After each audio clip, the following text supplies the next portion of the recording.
So when it comes to accessibility, why doing the bare minimum is not enough. And I wanted to spend time talking about that today based on an incident that happened this week. So let's get into it.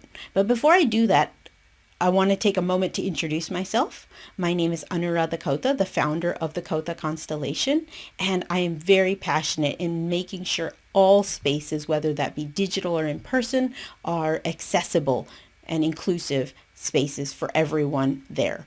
And I'm passionate to support businesses and nonprofits and other organizations creating these experiences to do the work to support their customers and communities. And a lot of people think, oh, well, I don't have a storefront that I work with, or, I don't have a building, or, I'm not running a theater or something. So I'm not interacting with people in an experiential way. But if you're talking to someone on the phone, or if you have a website, people are interacting with you, and that's part of their experience as well. When you deliver your products or services, the packaging, all of this is part of that experience. And I'm really keen to help you make that more accessible. So let's get into it. A lot of times people will look to the W3 guidance for websites, the ADA, the Americans with Disabilities Act, or the Equalities Act, or other local legislation or policies or best practices written by the government or by other bodies to help them navigate how do they do their work in a way that's accessible and inclusive. And I think a lot of times people will look to those guidance and say, this is the be all end all, this is the end goal, this is the checkbox activity. Once we do this, we're done. We never have to think about it again. And I'm here to say, I think that is actually a misguided way to think about it. It's the start of the discussion, that there's way more nuance behind that we need to be thinking about, and that is the starting point, not the end. So I wanted to talk a little bit, start this discussion at a common place that a lot of organizations, institutions have as their kind of day-to-day attitude or idea of how they show up in a space, is that if we have a few things done, these tick box types of activities, of if we do A, B, and C, we're squared away, and it's okay if that experience is not equal to the experience of someone else. So let's say a visually impaired person coming into a space, they have this very nuts and bolts approach. When they come to your website, the screen reader will read certain things. Some of the elements might or might not be read. They can't necessarily go through the checkout process without support or without other assistive tech or carers or other support. That's okay. It's good enough. It does the job. We're done. Let's call it a day. And and we can translate that to a variety of other historically marginalized and disenfranchised people, that what they get is what they get. They should be grateful. We've done what we could. We're legally covered, and let's move on with our lives.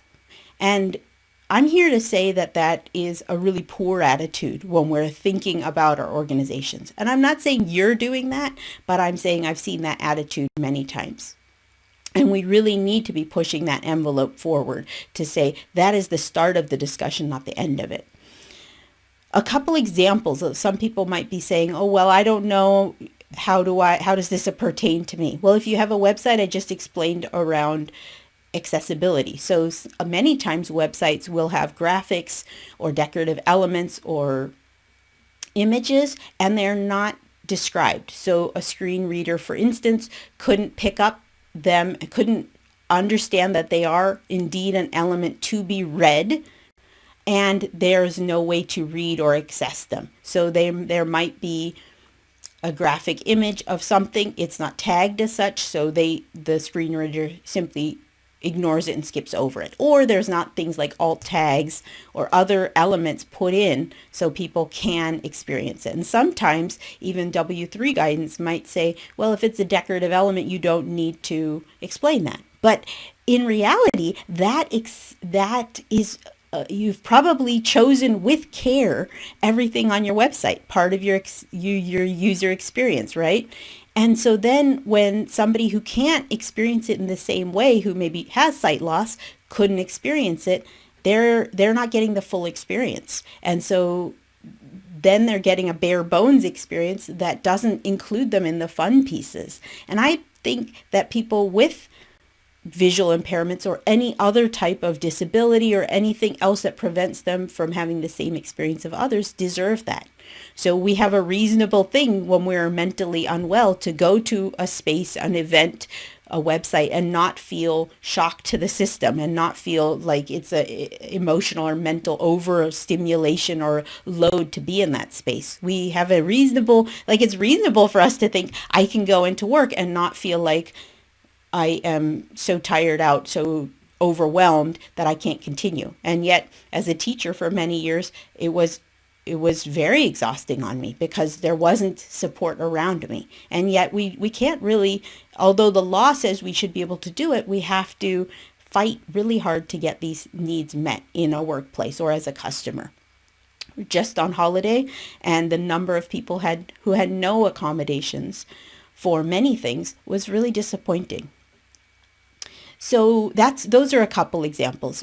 Some of the ways we can start addressing these things is having like quiet compartments on trains. We can have bathrooms that are accessible, that are gender neutral, that are that have like the family style restrooms that anybody can go in, that they have changing tables and so on. These are the ways we start to make experiences more equal, more accessible. In fact, some of the more like Mother Care does a great job that they also have a bottle warmer and other amenities available for people with infants shopping there. So this is the kind of way we can start to think that changes that experience. Online, if we're running an online event, we could be doing many things, including introducing ourselves with pronouns and allowing for multiple types of interaction. Beyond the basics of I have closed captioning and I'm recording this conversation and so on, and introducing ourselves, we can put a lot more care into creating norms and making people feel safe and having boundaries shared in that space, right? Of what, as a collective, what are we going to do here, right? These are ways we can start to adapt our situation, adapt our workplaces, and adapt our spaces so our customers and communities feel like they belong. Not just that they are here and we're going to tolerate you, that they belong, that they're welcome, that we designed this space for you. What a wonderful feeling. And generally, our society is geared towards that dominant structure of white, cis, able-bodied people get catered to and everybody else doesn't. And I think we can do better. A few things that this builds. It builds giving this kind of enhanced experience gives loyalty. It builds, there's often funds available for this. It builds that kind of trust, like, trust, love factor. It builds that it makes it so people want to be there. They're excited. There is whisper networks that people will talk about. Avoid that restaurant. They didn't treat me well, right? We say that, right? So there is these kinds of communities and networks of care that people might be looking out for each other and say, that's a really good one. I would avoid that service. Or they might go to your website and say, you know what? I can't really access this as someone who uses only keyboard to get around on the website, to navigate a website, and they can't interact with your website in a usual way. The navigation becomes so difficult. They are just going to click away and go somewhere different. And that's what ultimately can happen. So that's why we want to do it. There's also opportunity costs. So there might be legal or moral implications of doing something. And these kinds of things make a big difference, right? They can impact small businesses or institutions in a way that they could be, they could change the trajectory of our organization.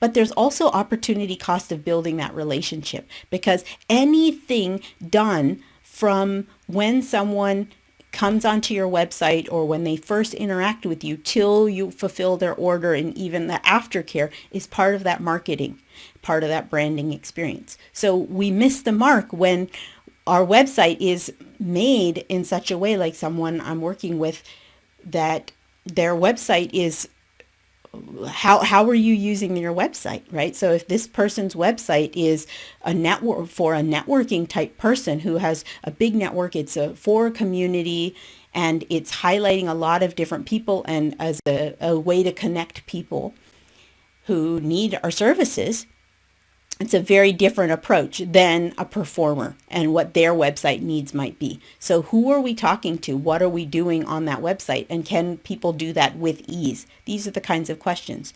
So if our website is so visually rich, but then that lacks when somebody using screen reader technology, the thing will be read, but there's no data there to be read.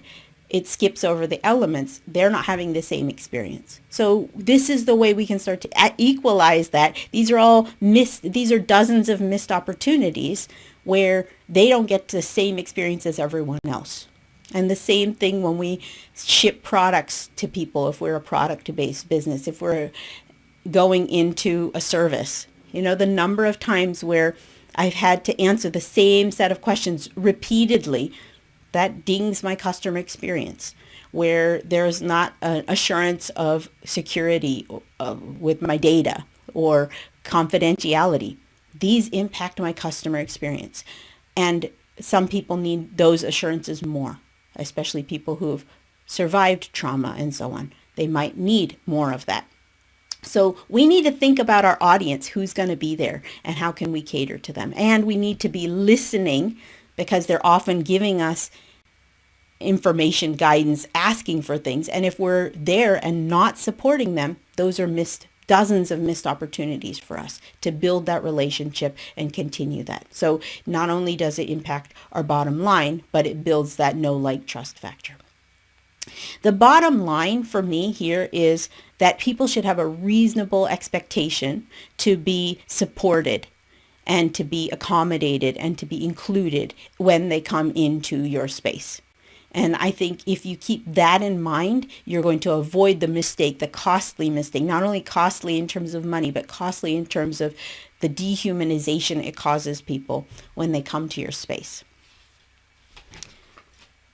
So I wanted to take a moment and give you an idea of what you can start to do. So a lot of times organizations are the avoiders. As I mentioned, there's some people who have that attitude of, this is the bare minimum, people should be grateful. There's people who are avoiding accessibility. I'm just hoping those kinds of people don't show up. I'm hoping people with special needs aren't here. I'm hoping that I have a homogeneous population that doesn't have anything different other than the dominant culture norms.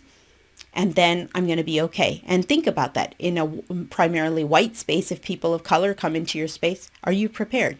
If there's people with disabilities, whether physical or hidden disabilities, are you prepared? If there are people who are queer in some way, are you prepared to support them? Are you prepared to include them? Are they welcome? Not just tolerated, but welcome, right? And we can think about this with mental health, with neurodiversity, and so on. The list goes on. Are those people going to feel safe in your presence? And so a large group of us are avoiders, or people who are afraid to get into it because it's overwhelming. There's a lot to do. And so I'm just going to avoid it. I'll do the bare minimum. Oh, I see somebody once asked me to put closed captioning on, so I'll turn that on. Somebody once asked for, to repeat the name, so I'll make sure I spell that, right? That's it. But we'll do the bare minimum and keep it moving. But that's not a good strategy, right? In fact, most of the organizations, your organization probably has one or two archetypes of like what your style is, what you need to be prepared to deal with day in and day out, and your accessibility strategy is built on that archetype. And so I'll talk about a couple of them. The frontline responders are those who are teachers, who are on the ground in some way, people who are in food services, people who are work at grocery stores, right?